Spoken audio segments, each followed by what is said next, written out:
IVM.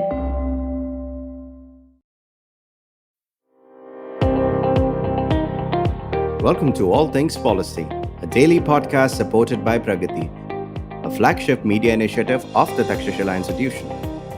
We're a bunch of policy nerds based in Bengaluru, and we like to bring a fresh perspective to Indian affairs and an Indian perspective to global affairs. So grab a cup of coffee, sit back, and join us for today's chat. Hi, welcome to All Things Policy. I'm Bharat Sharma and I'm joined by Siddharth Sreekanth, with whom I'll be discussing his book, The Case for Nature, The Other Planetary Crisis. Sreekanth lives in London and works in climate and nature investing. He was a foreign correspondent for the Financial Times and has master's degrees from the Harvard Kennedy School and Stanford's Graduate School of Business. Welcome to All Things Policy, Sreekanth. Thank you very much. Thanks for having me. So what is the other planetary crisis that you refer to? You talk about nature in conjunction with the climate crisis.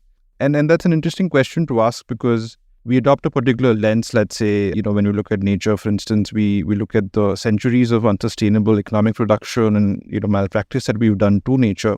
And we talk about nature always in that kind of personified light, right? Where we use notions like healing nature and so on, these kind of spiritual notions. And what is the case for nature? I mean, what kind of lens are you adopting when you look at nature?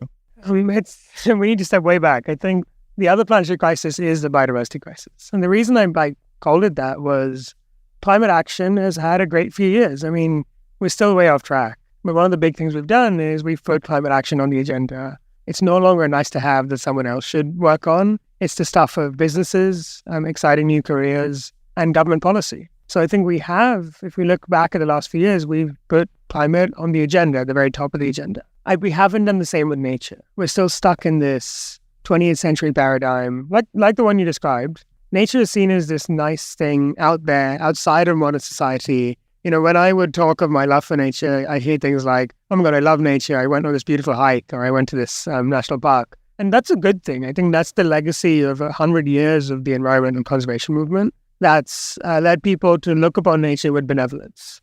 That's a really good thing. But I think what we haven't done is then take the next step and tie it into people's economic and social well-being and make nature a fundamental part of the modern economy. We haven't done that work. And so the case for nature is two things. It's balancing the head and the heart, and we can come back to that later on. But it really is about emphasizing the economic case for preserving and restoring nature, because that's really been overlooked. As we forge ahead on climate action, there's a risk that we forget that there's this biodiversity crisis that's just as present and getting steadily worse. And frankly, we're not doing very much about it. Sure. And this kind of very central idea that you employ in the book is that of natural capital, right? I mean, this is something you discuss much later in the book. Just like there is economic capital, just like there is human capital, there's something called natural capital. And just, discuss what you mean by that. And in what ways does it actually connect to nature or, as you say, the case for nature?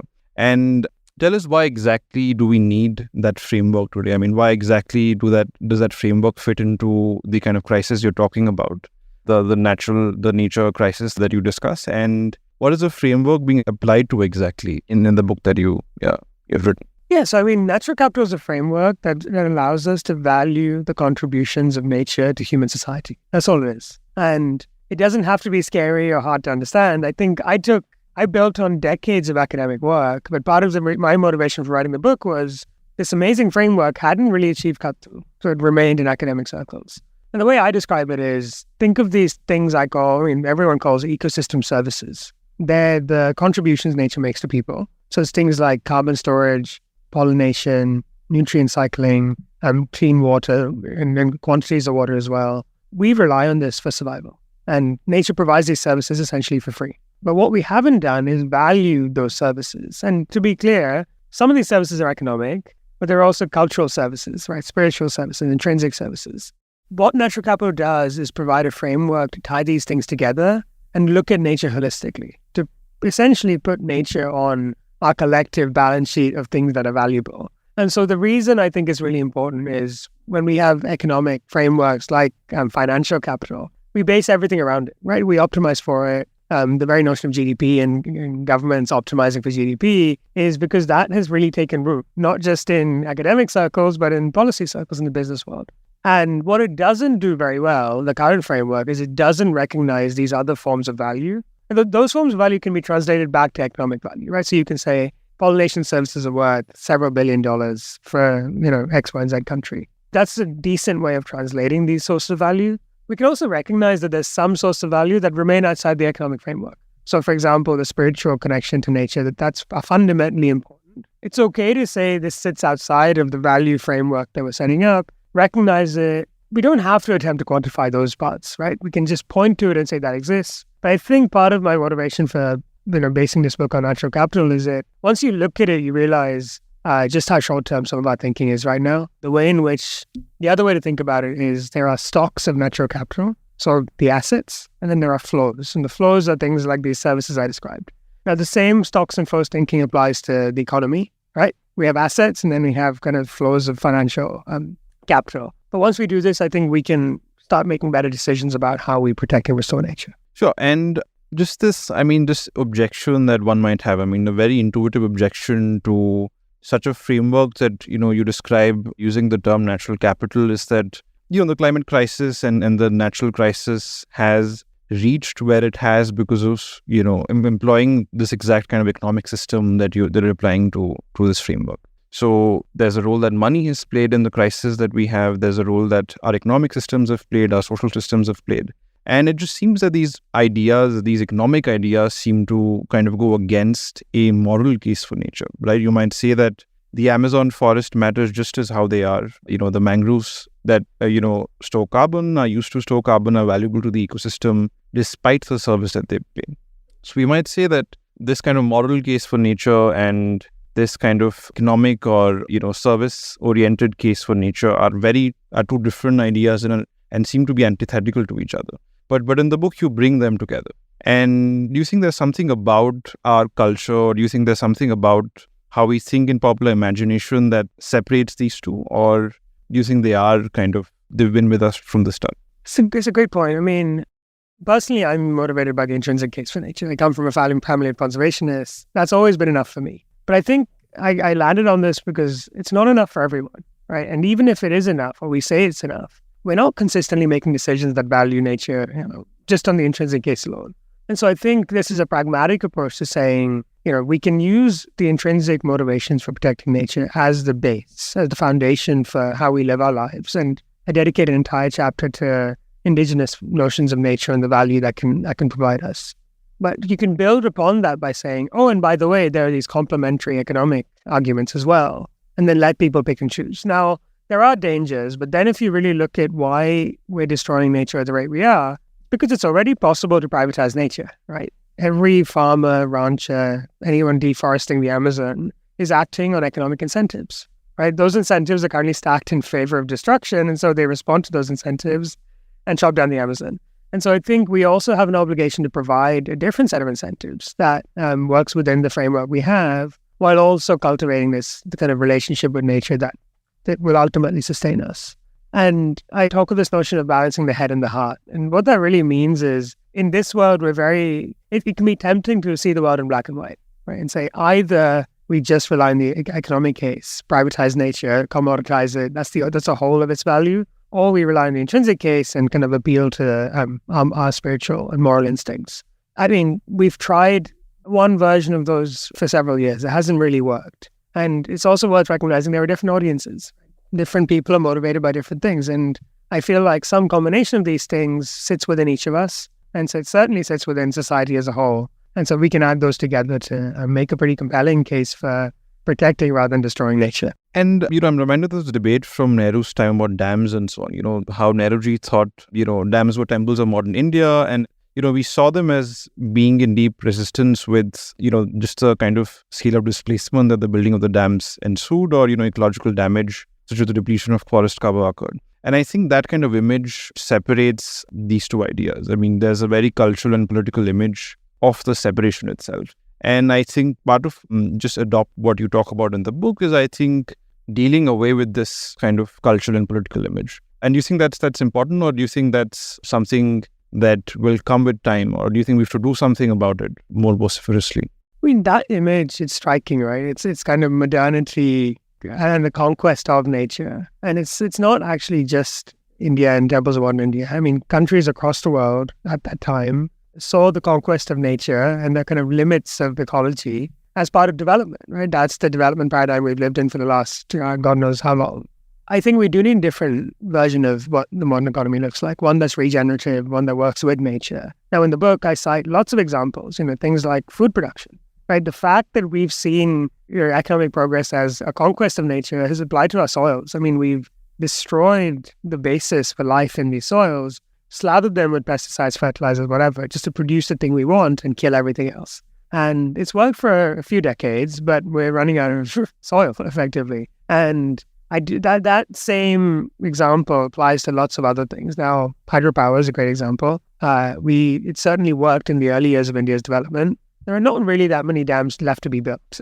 And we are going to have to find a way of working with the ecology we have, protecting natural corridors and protected areas, and producing enough energy and economic development, well over 1.4 billion people. So it's not easy, and it's not easy in a place like India, but I do think even the framing of what economic progress looks like can shift, and frankly shift away from the kind of built grey infrastructure being the goal, the deity to worship, in the way that that Temples of Modern India phrase gets you. Stay tuned to All Things Policy. We'll be right back after a short commercial break.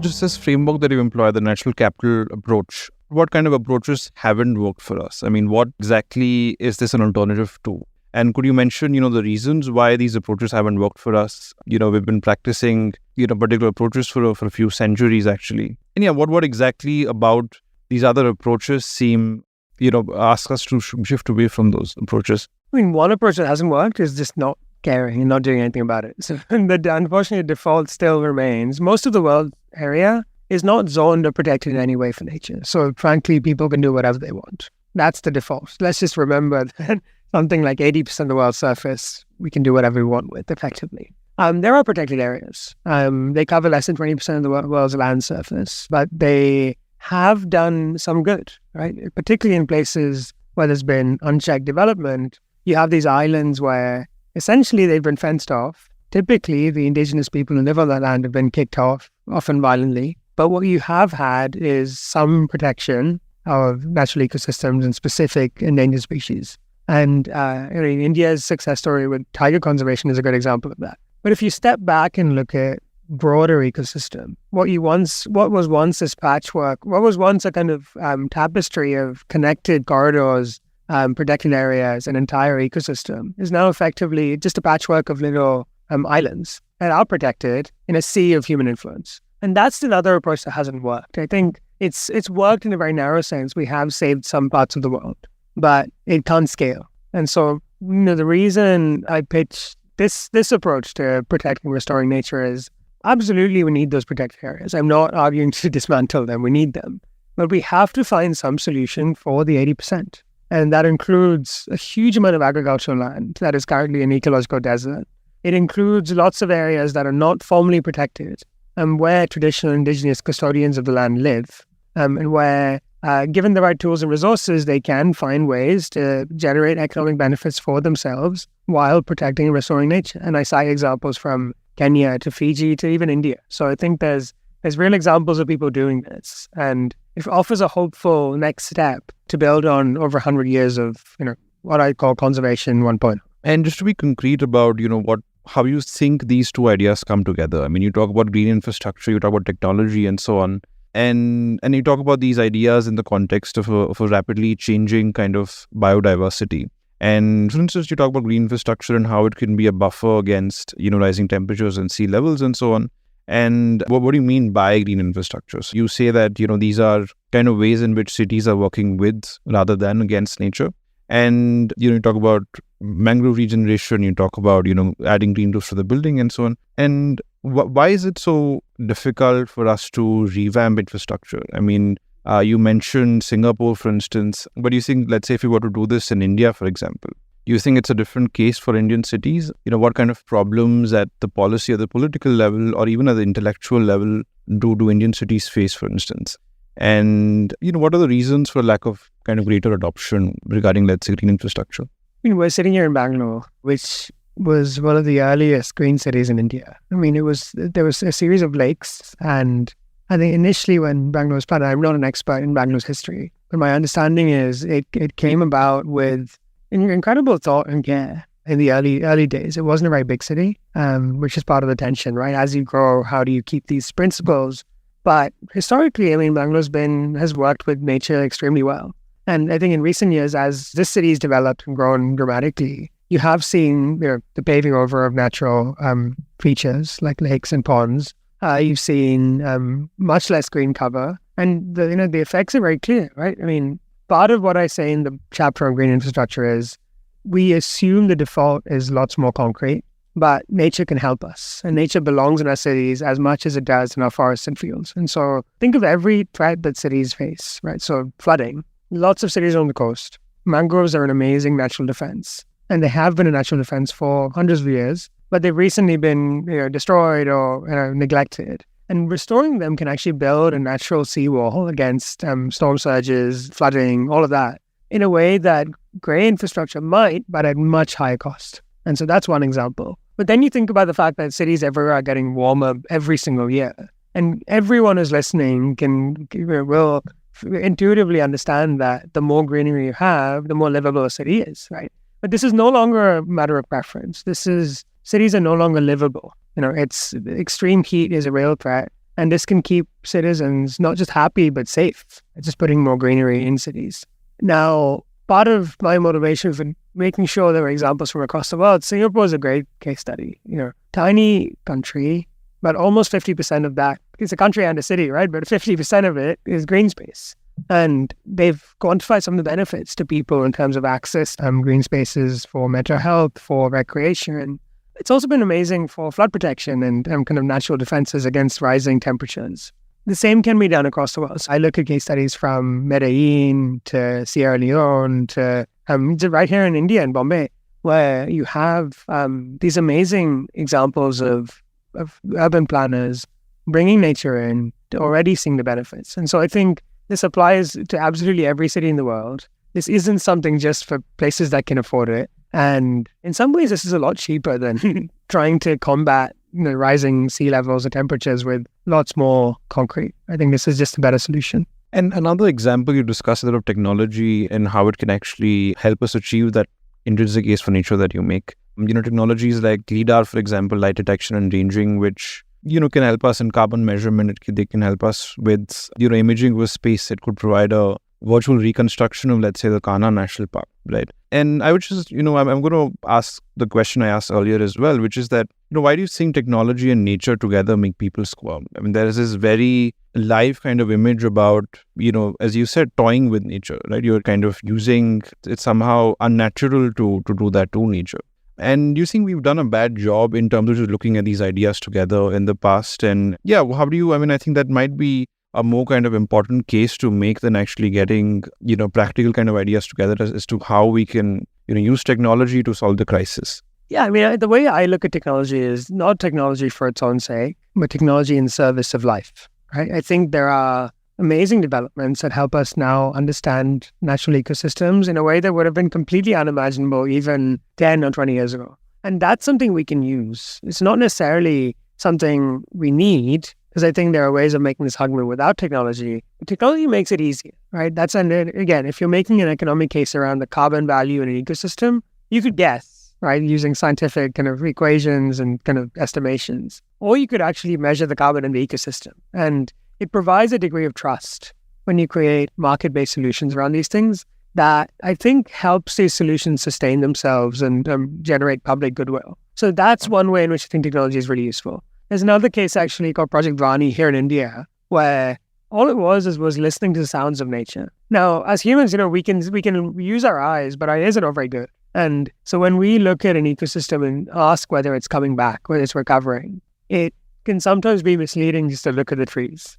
And so what this project did, for example, is they found that the birds had come back, but the frequencies where the insects were pretty much empty in one of the sites they were restoring. And that told them something about what they'd gotten wrong about the restoration. We don't really understand nature, right? Even with all these tools. But it can give us clues as to what we should be doing. And in that case, it could guide better ecosystem restoration, because you could tell what had gone wrong and what you needed to change. So these are just two examples of technology being useful as we try and restore nature. But technology is a means to an end. It's not the end in of itself. And yeah, I think it's important to also clarify what kind of use it is, right? I think what you mentioned in the book is, you can have a technology dashboard of an environment. So it makes us track nature better. It helps us track the climate better. And, you may not actually invoke the toying with nature idea. You're just using it to understand nature and the environment and the climate. Right. And I was just curious, perhaps our listeners are also, what's your personal relationship with nature? Were there kind of personal motivations behind writing a book on nature, trying to find a practical, not just a moral or philosophical idea of the climate crisis or the natural crisis? And you mentioned in the book that you come from a family of conservationists. How did that influence your thinking about these issues and, what you studied on or worked on, etc.? Yeah, for me, I don't remember not caring about nature.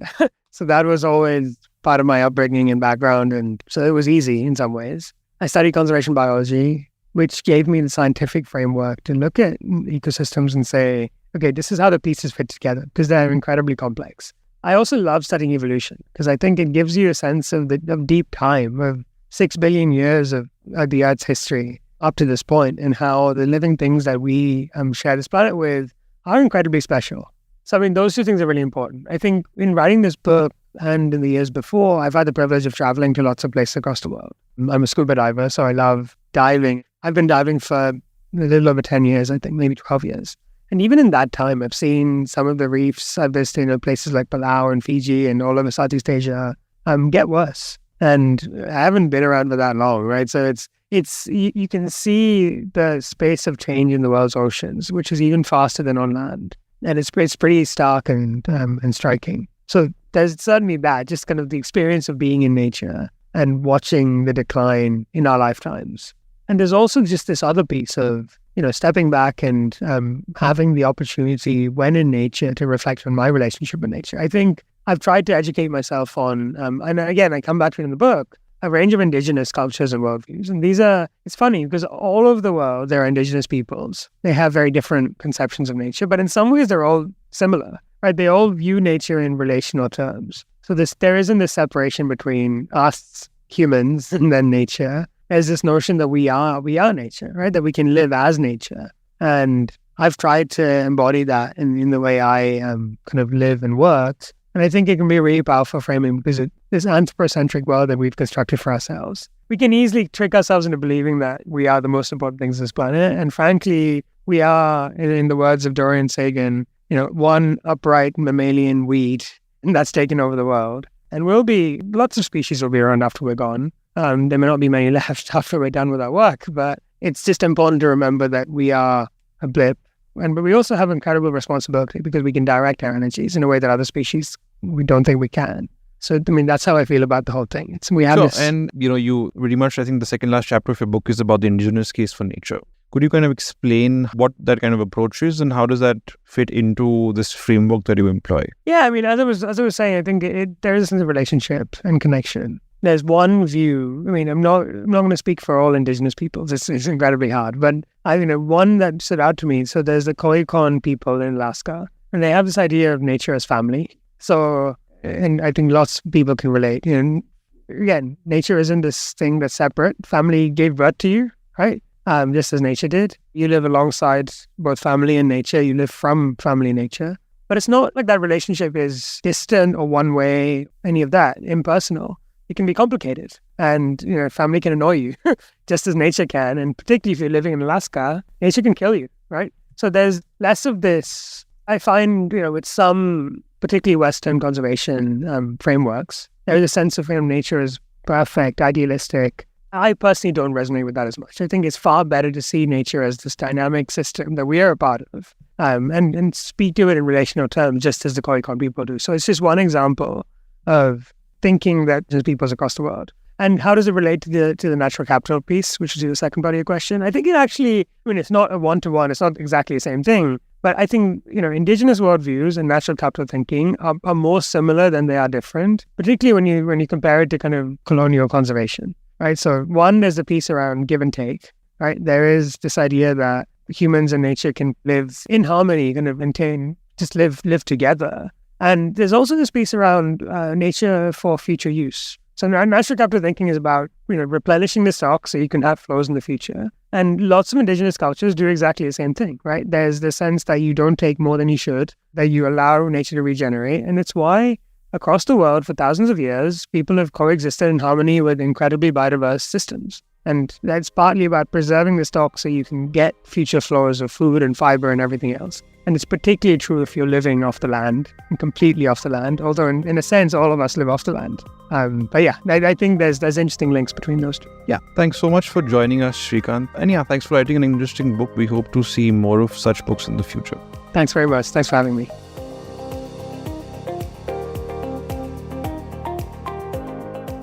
If you liked our show, don't forget to check out other interesting podcasts on the IVM network.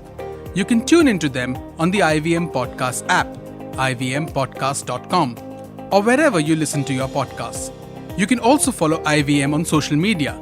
The handle is @IVM Podcasts on Twitter, Facebook, and Instagram. And hey, if you'd like to dive into Takshashila's research on technology, strategy, and economic affairs, check us out at our Twitter handle @TakshashilaINST or our website takshashila.org.in.